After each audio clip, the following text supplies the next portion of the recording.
नमस्कार दोस्तों, स्वागत है आपका मेरे चैनल एजुकेशन क्लासेस हिंदी में। आज हम लोग विभिन्न परीक्षाओं में पूछे जाने वाले जो संभावित प्रश्न होते हैं उनका प्रैक्टिस सेट लगाएंगे। प्रैक्टिस सेट लगाने से आप जो प्रश्न याद किए रहते हैं वो कंफर्म आपको हो जाता है कि हाँ, इसका ऑप्शन यही है, मैंने यही पढ़ा है। तो इसके लिए जो आप पढ़ते हैं उसके लिए अभ्यास लगाया करिए। तो चलिए देरी न करते हुए वीडियो स्टार्ट करते हैं। इसमें देखिए, पहला प्रश्न है, इनमें से कौन प्राचीनतम भाषा है? इनमें से कौन प्राचीनतम भाषा है? संस्कृत, प्राकृत, वैदिक संस्कृत या अपभ्रंश? तो इसका आंसर होगा वैदिक संस्कृत। फिर ऋग्वेद में किस भाषा का प्रयोग हुआ है? आपको बताना है कि ऋग्वेद में किस भाषा का प्रयोग हुआ है।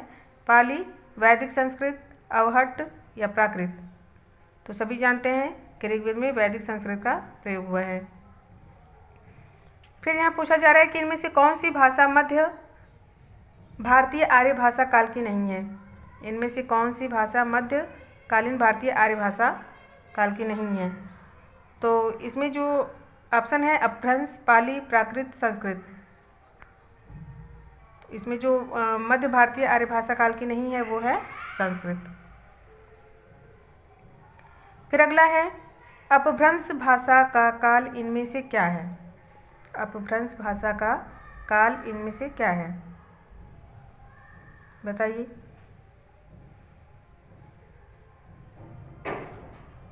तो इसका आंसर हो जाएगा सी। कौन सा हो जाएगा? सी। 500 ईस्वी से 1000 ईस्वी तक अपभ्रंश का काल चला है और सारे ऑप्शन गलत हैं। फिर अगला प्रश्न है, हिंदी की उत्पत्ति किस अपभ्रंश से मानी जाती है? हिंदी की उत्पत्ति किस अपभ्रंश से मानी जाती है? मागधी, सौरसैनी, ब्राह्मण या खस? तो इसका सही आंसर हो गया सौरसैनी। हिंदी की उत्पत्ति सौरसैनी अपभ्रंश से मानी जाती है। अगला प्रश्न है, इनमें से कौन सा नाम अपभ्रंश के लिए प्रयुक्त नहीं होता? अवहट्ट, अवहत, देशभाषा या डिंगल? तो इसका सही आंसर है डी, डिंगल। डिंगल जो है अपभ्रंश के लिए प्रयुक्त नहीं होता है। फिर अगला है, इनमें से कौन सी भाषा व्यूहात्मक भाषा है? कौन सी भाषा व्यूहात्मक भाषा है? संस्कृत, प्राकृत, अपभ्रंश या पाली? तो इसका सही आंसर है अपभ्रंश। अपभ्रंश जो है ये व्यूहात्मक भाषा है। फिर हिंदी भाषा का प्रारंभ मोटे तौर पर कब से हुआ? हिंदी भाषा का प्रारंभ कब से प्रारंभ हुआ? तो इसका सही ऑप्शन है डी, 1000 ईस्वी से। फिर अगला प्रश्न है, संस्कृत में किसी शब्द के कुल कितने रूप विभक्ति और वचनों के आधार पर बनते हैं? संस्कृत में किसी शब्द के कुल कितने रूप विभक्ति और वचनों के आधार पर बनते हैं? 24, 18, 9 या 2? तो इसका आंसर है 2।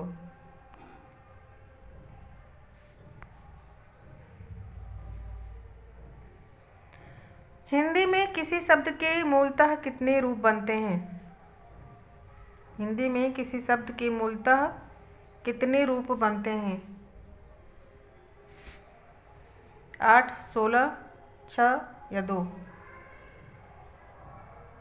तो इसका सही आंसर हो गया डी, 2। हिंदी में किसी शब्द के मूलतः 2 रूप बनते हैं। फिर है, संदेश राशक के रचयिता कौन है? संदेश राशक के रचयिता कौन है? अजगनिक, अबुल फजल, अब्दुल रहमान या खुसरो? तो सभी लोग जानते हैं, इसका आंसर हो गया अब्दुल रहमान। अपभ्रंश के प्रमुख कवि धनपाल की रचना कौन सी है? धनपाल की इसमें से रचना कौन सी है? भविष्यत कहा, उपदेश रसायन, महापुराण या खुमान रासो? तो इसका सही आंसर है ए।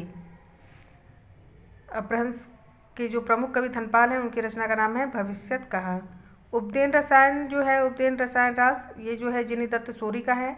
महापुराण ये पुष्यदंत का है और खुमान रासो दलपति विजय का है।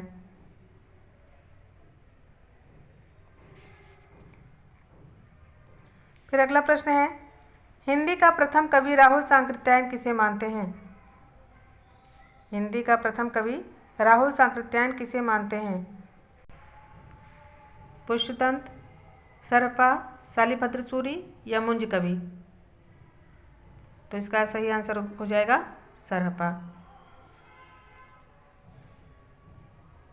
सरहपा को राहुल सांकृत्यायन हिंदी का प्रथम कवि मानते हैं। अच्छा बताइए, पुष्पदंत को कौन मानता है हिंदी का प्रथम कवि? तो पुष्पदंत को शिव सिंह सेंगर मानते हैं। शालिभद्र सूरि हैं, इनको जो हिंदी का प्रथम कवि गणपति चंद्र गुप्त ने माना है, और मुंज कवि को रामचंद्र शुक्ल ने माना है। फिर अगला प्रश्न है, शब्दानुशासन नामक प्राचीन व्याकरण के रचयिता कौन है? शब्दानुशासन, तो शब्दानुशासन जो प्राचीन व्याकरण के रचयिता हैं वो हैं हेमचंद्र। पाहुड़ दोहा किसकी कृति है? पाहुड़ दोहा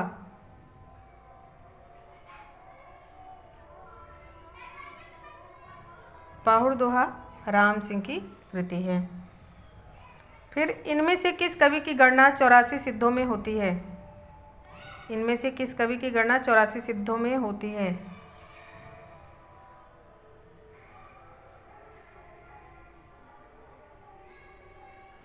जोइंदू, धनपाल, स्वयंभू, सरपा? तो इसका सही आंसर हो जाएगा सरपा। इनमें से कौन सिद्ध नहीं है? लुइपा, सरहपा, गोरक्षपा, देवसेन? तो इसका सही आंसर हो जाएगा देवसेन। फिर अगला प्रश्न है, इनमें से अवधी भाषा की प्राचीनतम कृति कौन सी है? रामचरितमानस, पद्मावत, चित्रावली या चंदायन? तो इसका सही आंसर हो जाएगा चंदायन। यह जो है अवधी भाषा की प्राचीनतम कृति है। फिर अगला प्रश्न है, हंस जवाहिर के रचयिता कौन है? शेख नबी, जायसी, कासिम शाह, उस्मान? तो हंस जवाहिर के जो रचयिता हैं वो हैं कासिम शाह।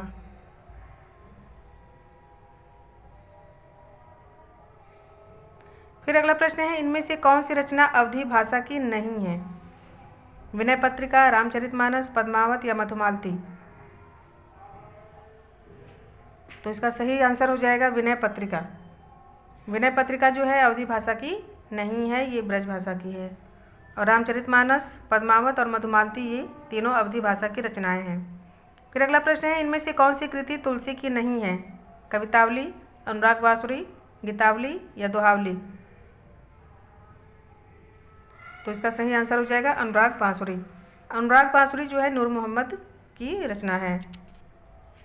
फिर अगला प्रश्न है, नासिकेतोपाख्यान के रचयिता कौन है? नासिकेतोपाख्यान के रचयिता कौन है? तो इसका सही आंसर हो जाएगा सदल मिश्र। नासिकेतोपाख्यान जो है वो सदल मिश्र की रचना है। फिर अगला प्रश्न है, स्वामी दयानंद सरस्वती ने इनमें से किसकी स्थापना की थी? ब्रह्म समाज, प्रार्थना समाज, आर्य समाज या रामकृष्ण मिशन की? तो इसका सही आंसर हो जाएगा आर्य समाज। स्वामी दयानंद सरस्वती ने आर्य समाज की स्थापना की थी। कब की थी? 1867 ईस्वी में। फिर अगला प्रश्न है, भारत में थियोसोफिकल सोसाइटी का प्रचारक कौन था? भारत में थियोसोफिकल सोसाइटी का प्रचारक कौन था? Mahatma Gandhi, mister Hume, Annie Besant या निवेदिता? तो इसका सही आंसर हो जाएगा एनी बेसेंट। और ये जो थियोसोफिकल सोसाइटी है इसकी स्थापना 1875 ईस्वी में हुई थी। इसके प्रचारक जो थी वो एनी बेसेंट थी।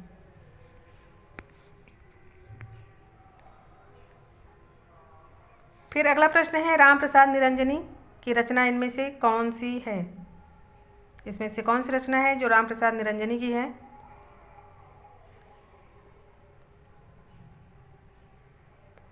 तो इसमें से जो भाषा योग वशिष्ठ है ये राम प्रसाद निरंजनी की है। भाषा योग वशिष्ठ जो रचना है वो राम प्रसाद निरंजनी की है। प्रेम सागर लल्लू लाल की है। भाग्यवती श्रद्धाराम फिल्लौरी की है। और प्रबोध चंद्रोदय जो है वो कृष्ण मिश्र की है। प्रबोध चंद्रोदय किसकी है? कृष्ण मिस्र, याद रखिएगा। फिर अगला प्रश्न है 84 वैष्णवन की वार्ता किस भाषा में लिखी गई गद्य रचना है? जो 84 वैष्णवन की वार्ता है वो किस भाषा में लिखी गई है?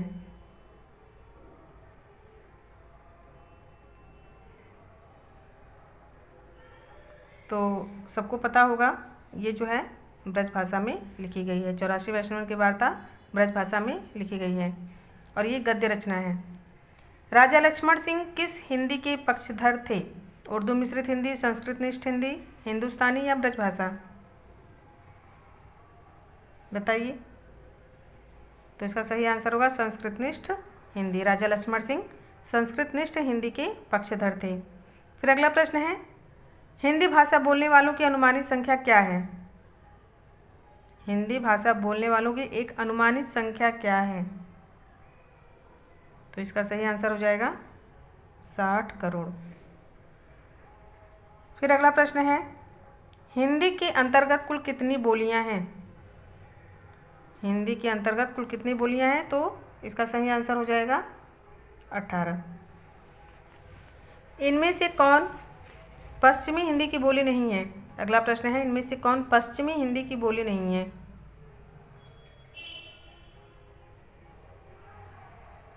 मगही, बुंदेली, बांगरू या खड़ी बोली?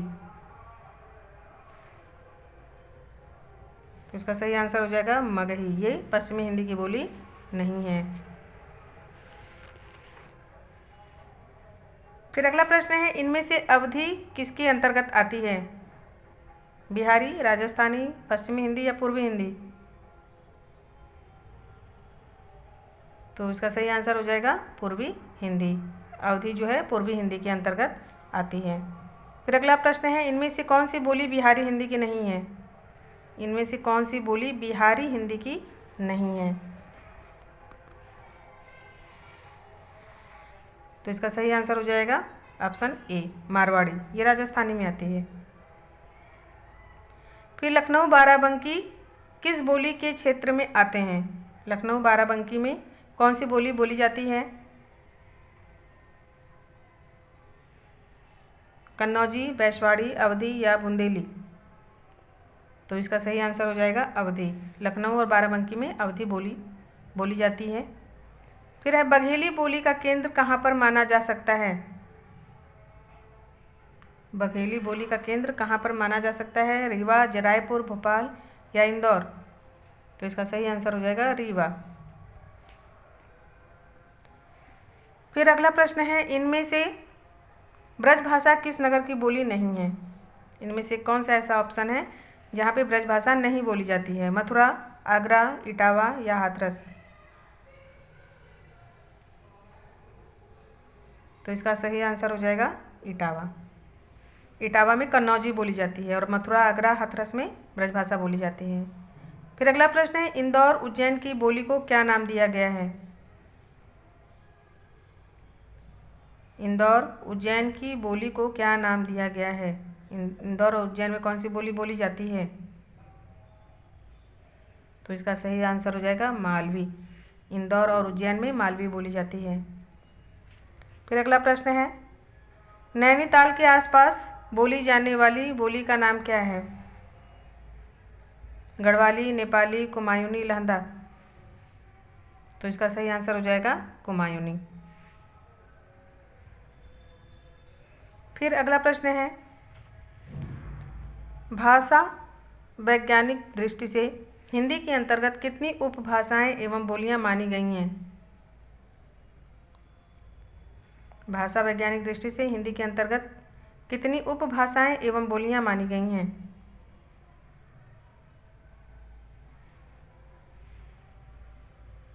ऑप्शन देखिए लगाइए कि कौन सा है। तो इसका सही आंसर है बी 5 उपभाषाएं तथा 18 बोलियां। फिर अगला प्रश्न है इनमें से कौन सा कथन सत्य नहीं है? खड़ी बोली का केंद्र मेरठ बिजनौर है। दूसरा है कन्नौजी का केंद्र फर्रुखाबाद इटावा है। ब्रजभाषा का केंद्र दिल्ली है। मालवी का केंद्र इंदौर और उज्जैन है। देखिए कौन सा इसमें होगा। तो इसका सही इसमें जो कथन सत्य नहीं है वो है सी, ब्रज भाषा का केंद्र दिल्ली है, ये ऑप्शन सही नहीं है। फिर अगला प्रश्न देखिए, इनमें से असत्य कथन छांटिए। इसमें से कौन सा कथन असत्य है ये छांटना है। छत्तीसगढ़ी बिलासपुर रायपुर दुर्ग की बोली है। विद्यापति भोजपुरी के कवि हैं। हरियाणवी का एक नाम बांगरू है। बुंदेली का क्षेत्र झांसी ललितपुर है। देखिए इसमें कौन सा गलत होगा। तो इसमें जो ऑप्शन होगा वो होगा बी, विद्यापति भोजपुरी के कवि हैं, ये ऑप्शन जो है गलत है। फिर अगला प्रश्न है, इनमें से कौन सा जिला ब्रज भाषा क्षेत्र में नहीं आता। इनमें से कौन सा जिला ब्रज भाषा क्षेत्र में नहीं आता है। अलीगढ़, गाजियाबाद, मथुरा या भरतपुर। तो इसका सही आंसर हो जाएगा गाजियाबाद। गाजियाबाद में ब्रज भाषा नहीं बोला जाता है या खड़ी बोली बोली जाती है। फिर मानक हिंदी का मूल आधार कौन सी बोली है। मानक हिंदी का मूल आधार कौन सी बोली है। ब्रज भाषा, खड़ी बोली, उर्दू या हिंदुस्तानी। तो इसका सही आंसर हो जाएगा बी, खड़ी बोली। फिर है, इनमें से असत्य युग्म को अलग कीजिए। इसमें से कौन सा असत्य है। देखिए, मैथिली विद्यापति, बिहारी ब्रजभाषा, तुलसी अवधि, केशव खड़ी बोली। अब इस क्वेश्चन का आंसर आप बताइए।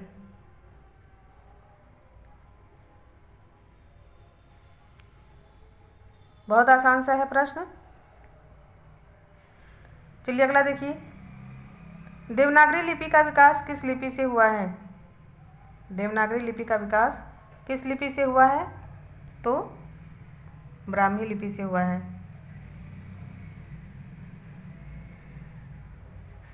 ब्राह्मी लिपि से। फिर देवनागरी लिपि में कुल कितने वर्ण हैं। तो देवनागरी लिपि में कुल 52 वर्ण हैं। फिर देवनागरी लिपि इनमें से किस प्रकार की लिपि है। ध्वन्यात्मक, वर्णात्मक, चित्रात्मक या कुटिल। तो देवनागरी लिपि जो है वो वर्णात्मक लिपि है। फिर पंचम वर्ण के स्थान पर अनुस्वार का प्रयोग देवनागरी लिपि में किए जाने का सुझाव किसने दिया था। किसने कहा था कि देवनागरी लिपि में पंचम वर्ण के स्थान पर अनुस्वार का प्रयोग किया जाए। श्रीनिवास दास, महात्मा गांधी, बाबू श्याम सुंदर दास या काका कालेलकर। पंचम वर्ण के स्थान पर अनुस्वार का प्रयोग देवनागरी लिपि में किए जाने का सुझाव किसने दिया था। श्रीनिवास दास, महात्मा गांधी, बाबू श्याम सुंदर दास, काका कालेलकर। तो इसका सही आंसर हो जाएगा बाबू श्याम सुंदर दास।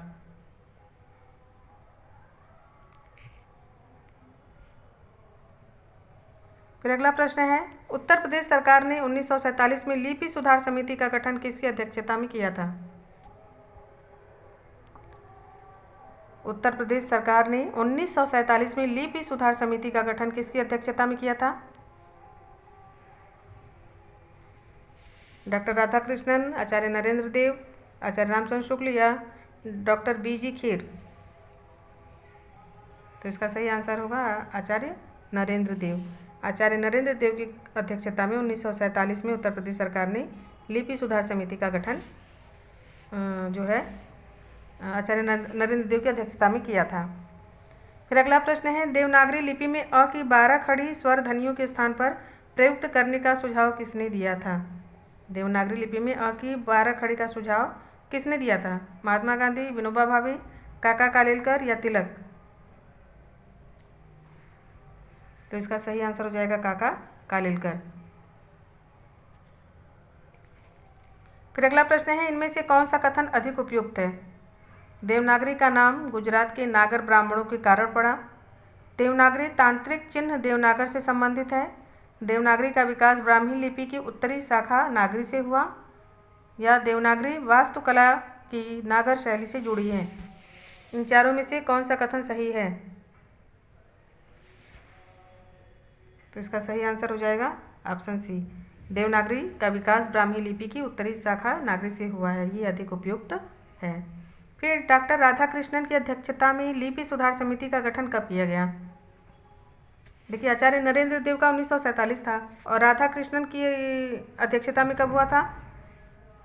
तो इसका सही आंसर हो जाएगा ऑप्शन सी, 1953 में। फिर अगला प्रश्न है, इनमें से कौन सा गुण देवनागरी में नहीं है?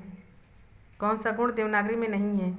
उच्चारण और लेखन में एकरूपता, शब्दों में प्रत्येक ध्वनि का लेखन अर्थात ध्वन्यात्मकता, प्रत्येक वर्ण का निश्चित उच्चारण, अनुच्चरित ध्वनियों का भाव।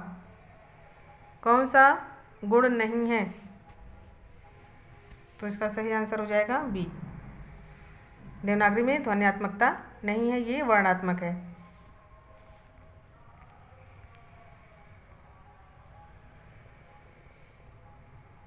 फिर अगला प्रश्न है, मराठी भाषा की लिपि कौन सी है? मराठी भाषा की लिपि कौन सी है? फारसी, गुजराती, देवनागरी या मराठी? तो इसका सही आंसर होगा देवनागरी। मराठी जो है वो देवनागरी लिपि में लिखी जाती है। इनमें से कौन से शब्द की वर्तनी गलत है? चाहिए, के लिए, इसलिए, गए? तो इसका सही आंसर होगा बी, के लिए जो लिखा गया है, लिए में य पे एक मात्रा लगी है, वो गलत है। फिर अगला है, इनमें से अशुद्ध शब्द छांटिए। कौन सा अशुद्ध है? 31, 49, 17, 6? इनमें से अशुद्ध शब्द छांटिए।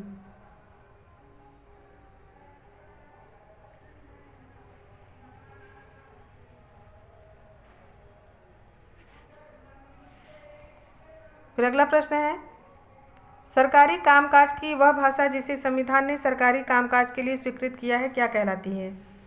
सरकारी कामकाज की वह भाषा जिसे संविधान ने सरकारी कामकाज के लिए स्वीकृत किया है वो क्या कहलाती है? तो इसका सही आंसर हो जाएगा राजभाषा। क्या कहलाएगी? राजभाषा। किसी देश के बहुसंख्यक लोगों की भाषा क्या कहलाती है? बहुसंख्यक लोगों की जो भाषा है किसी देश की, वो क्या कहलाती है? तो इसका आंसर हो जाएगा राष्ट्रभाषा। देखिए, सरकारी कामकाज के लिए अगर जो भाषा प्रयुक्त होगी वो राजभाषा होगी, लेकिन बहुसंख्यक लोगों के द्वारा बोली जाती है कोई भाषा तो वो राष्ट्रभाषा होगी। फिर अगला प्रश्न है, किसी देश के बहुसंख्यक लोगों की भाषा कहलाती है? किसी देश के बहुसंख्यक लोगों की भाषा क्या कहलाती है? राजभाषा, राष्ट्रभाषा, मातृभाषा या मानक भाषा? तो इसका सही आंसर होगा राष्ट्रभाषा। किसी देश के बहुसंख्यक लोगों की भाषा राष्ट्रभाषा कहलाती है। फिर अगला प्रश्न है, संविधान की किस धारा के अंतर्गत हिंदी को राजभाषा घोषित किया गया है? संविधान के किस धारा के अंतर्गत हिंदी को राजभाषा घोषित किया गया है? इसमें देखिए ऑप्शन गलत दिया हुआ है, 351 1, 352, 350, 349। संविधान की किस धारा के अंतर्गत हिंदी को राजभाषा घोषित किया गया है? तो वो यहाँ पे 343 होगा। यहाँ पे 343 होना चाहिए। फिर है, हिंदी दिवस कब मनाया जाता है? हिंदी दिवस जो है 14 सितंबर को मनाया जाता है। कब मनाया जाता है? 14 सितंबर को।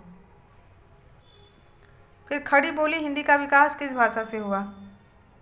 खड़ी बोली हिंदी का विकास किस भाषा से हुआ है? तो खड़ी बोली हिंदी का विकास जो है अपभ्रंश भाषा से हुआ है। अपभ्रंश भाषा में लिखित रामचरित्र कौन सा है? कौन सा ऐसा रामचरित्र है जो अपभ्रंश भाषा में लिखा गया है? रामायण, रामचंद्र का पौंचरयु या महापुराण? तो इसका सही आंसर है पौंचरयु, जो स्वयंभू की रचना है। अपभ्रंश भाषा का विकास किस भाषा से हुआ है? अपभ्रंश भाषा का विकास किस भाषा से हुआ? संस्कृत, पाली, प्राकृत या अवहत? तो इसका सही आंसर हो जाएगा प्राकृत। अपभ्रंश भाषा का विकास प्राकृत भाषा से हुआ है। इनमें से हिंदी का प्रथम प्रचारक कौन था? इनमें से कौन थे जो हिंदी का प्रचार प्रसार करते थे और प्रथम प्रचारक थे? वो महात्मा गांधी, पुरुषोत्तम दास टंडन, स्वामी दयानंद सरस्वती, महावीर प्रसाद द्विवेदी। तो इसका सही आंसर हो जाएगा ऑप्शन सी, स्वामी दयानंद सरस्वती जो है हिंदी के प्रथम प्रचारक थे। फिर अगला प्रश्न है, कौरवी का दूसरा नाम क्या है? हरियाणवी, मेवाती, खड़ी बोली, बुंदेली। कौरवी का दूसरा नाम क्या है? तो कौरवी का दूसरा नाम है खड़ी बोली। ब्रज भाषा का विकास किस अपभ्रंश से हुआ? ब्रज भाषा का विकास किस अपभ्रंश से हुआ है? पैसाची, खस, नागर या सौरसैनी? तो इसका सही आंसर होगा सौरसैनी। फिर अगला प्रश्न है, खड़ी बोली का दूसरा नाम क्या है? अभी हमने ऊपर पढ़ा था कौरवी का दूसरा नाम क्या है, तो अब आगे खड़ी बोली का दूसरा नाम क्या है? तो इसका नाम है कौरवी। आचार्य शुक्ल ने हिंदी गद्य के प्रारंभिक 4 उन्नायकों में इनमें से किसको स्थान नहीं दिया है? शिव प्रसाद सितारे हिंद, मुंशी इंसाल्लाह खां, सदल मिश्र, लल्लू लाल। तो इसका सही आंसर होगा शिव प्रसाद सितारे हिंद को आचार्य शुक्ल ने प्रारंभिक 4 उन्नायकों में स्थान नहीं दिया है। फिर अगला प्रश्न है, इनमें से अवधि का विकास किससे हुआ है? अवधि का विकास किससे हुआ है? सौरसैनी, मागधी, नागर या अर्धमागधी?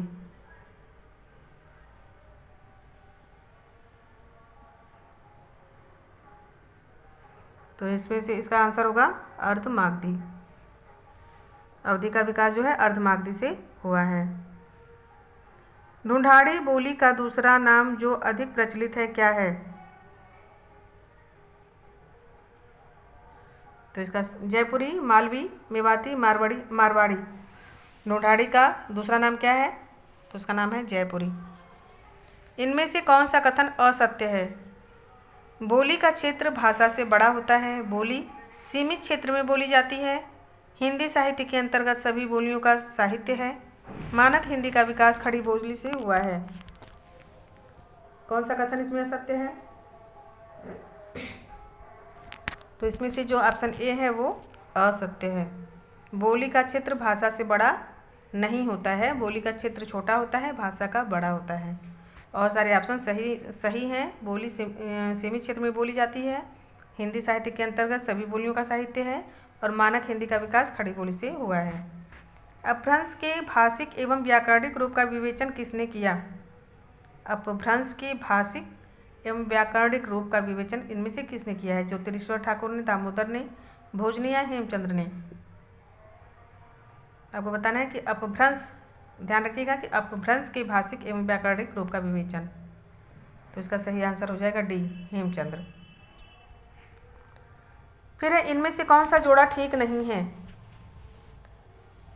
राम प्रसाद निरंजनी का भाषा युग वशिष्ठ, सदल मिश्र का नासिकेतोपाख्यान, मुंशी सदा सुखलाल का रानी केत की कहानी और लल्लू लाल का प्रेम सागर। इनमें से कौन सा सही नहीं है?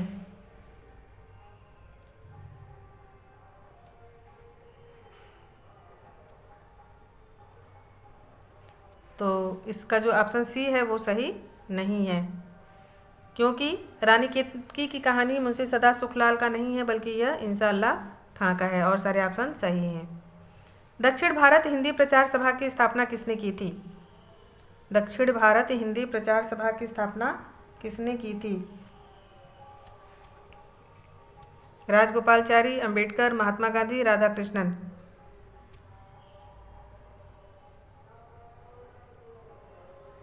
तो इसका सही आंसर होगा सी, महात्मा गांधी। फिर अगला प्रश्न है, इन गामन में छोरिन के पीहर ऐ, यह किस बोली का वाक्य है? इन गामन में छोरिन के पीहर हैं, तो यह जो है ब्रज भाषा की बोली, ब्रज बोली है। ये किस भाषा की बोली है? ब्रज।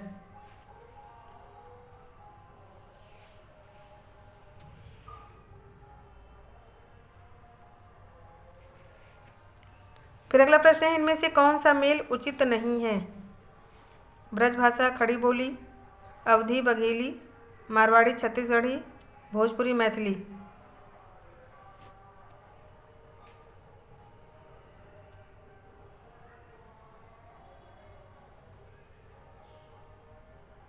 ये इनका जोड़ा है, ब्रजभाषा किससे ये बोलियाँ निकली हैं? तो इसका जो सही आंसर होगा वो होगा सी, मारवाड़ी। ये राजस्थानी में आता है और छत्तीसगढ़ी पूर्वी हिंदी में आता है।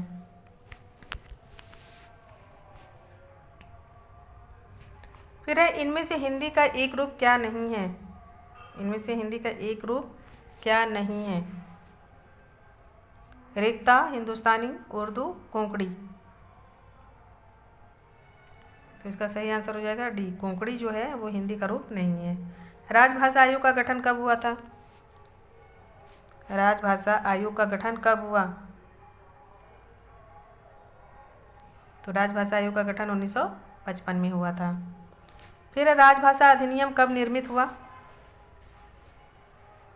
राजभाषा आयोग का जो गठन हुआ था वो तो 1955 में हुआ, लेकिन राजभाषा जो अधिनियम बनाया गया वो कब बनाया गया, कब उसका निर्माण हुआ, कब निर्मित किया गया?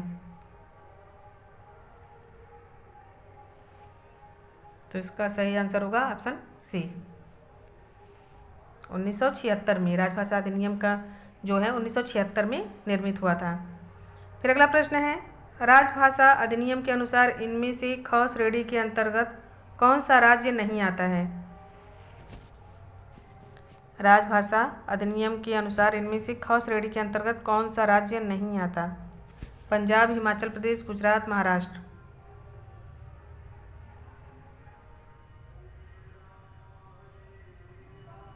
तो ख श्रेणी में जो है हिमाचल प्रदेश नहीं आता है, ये क की श्रेणी में आता है। फिर इनमें से किस भाषा में संस्कृत के तत्सम शब्दों का प्रयोग सबसे कम होता है? ब्रजभाषा में, हिंदुस्तानी में, हिंदी में या अवधी में? किस भाषा में संस्कृत के तत्सम शब्दों का प्रयोग सबसे कम होता है? तो इसका सही आंसर है हिंदुस्तानी। दक्षिणी हिंदी का दूसरा नाम क्या है? दक्षिणी हिंदी का दूसरा नाम?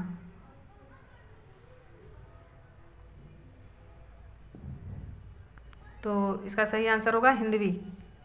दक्षिणी हिंदी का दूसरा नाम क्या है? हिंदवी, याद रखिएगा। खड़ी बोली का दूसरा नाम कौरवी, कौरवी का दूसरा नाम खड़ी बोली है, लेकिन दक्षिणी हिंदी का दूसरा नाम हिंदवी है।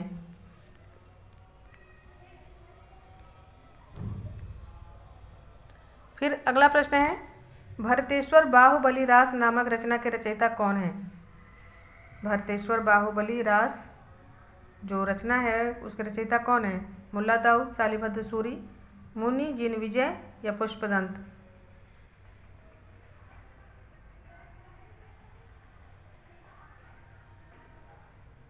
बताइए। तो इसका ऐसा ही आंसर होगा ऑप्शन बी, भरतेश्वर बाहुबली रास ये शालिभद्र सूरी की रचना है।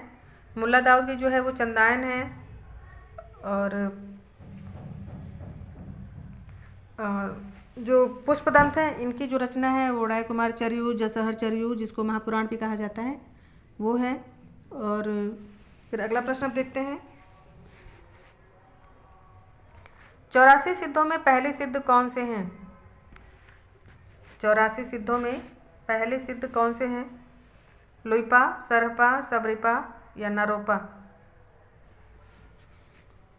तो इसका सही आंसर है बी, सरहपा जो है 84 सिद्धों में सबसे पहले सिद्ध हैं। फिर अगला प्रश्न है, आज हो गाय चरावनु गयो, यह पंक्ति किस बोली की है? आज हो गाय चरावनु गयो, यह पंक्ति किस बोली की है? मैथिली, कन्नौजी, बुंदेली या ब्रजभाषा? तो इसका सही आंसर है डी, ब्रजभाषा का है। इनमें से नागरी प्रचारिणी सभा से कौन जुड़ा रहा? इनमें से नागरी प्रचारिणी सभा से कौन जुड़ा रहा है? भारतेंदु प्रसाद, श्याम सुंदर दास या प्रेमचंद? तो इसका सही आंसर हो जाएगा श्याम सुंदर दास। फिर अगला प्रश्न है, कीर्तिलता किस भाषा की रचना है? कीर्तिलता किस भाषा में लिखा गया है? तो इसका सही आंसर होगा अवहट्ट। कीर्तिलता जो है अवहट्ट भाषा में लिखा गया है। फिर अगला है, इनमें से कौन सी बोली पूर्वी हिंदी की है? मगही, मेवाती, बघेली या भोजपुरी?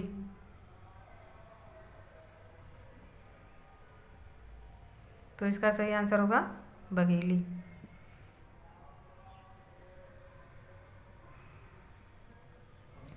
फिर 84 वैष्णवन की वार्ता क्या है? काव्य ग्रंथ है, उपन्यास है, ब्रज भाषा की गद्य रचना है या कोई नहीं? बताइए क्या है? तो 84 वैष्णवन की वार्ता ये ब्रज भाषा की गद्य रचना है। अब इसे ये देख लीजिए कि जो 84 वैष्णवन की वार्ता है वो ब्रज भाषा में है और वो एक गद्य रचना है।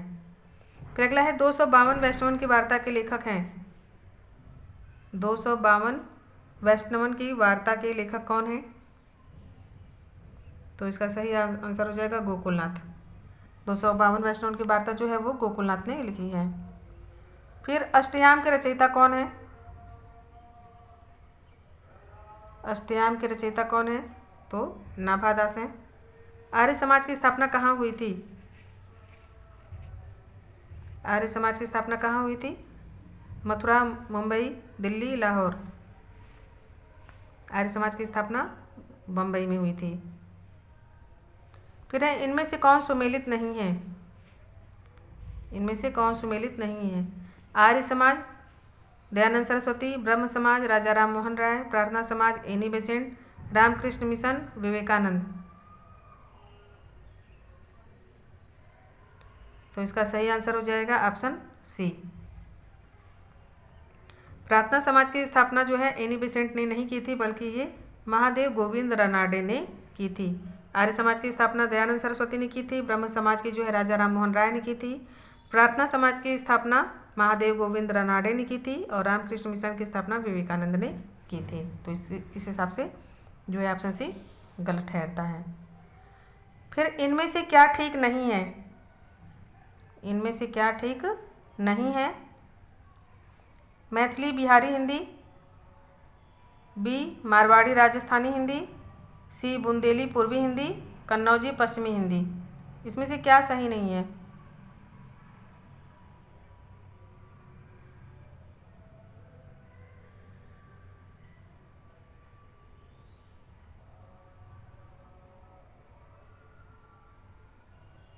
तो इसका जो आंसर होगा वो होगा ऑप्शन सी।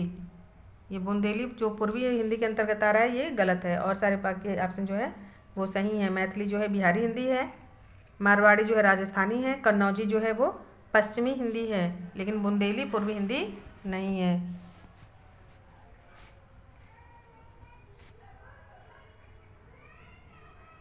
फिर है उत्तम पुरुष में एक वचन का सर्वनाम हौ किस बोली का सूचक है? उत्तम पुरुष में एक वचन का सर्वनाम हौ किस बोली का सूचक है?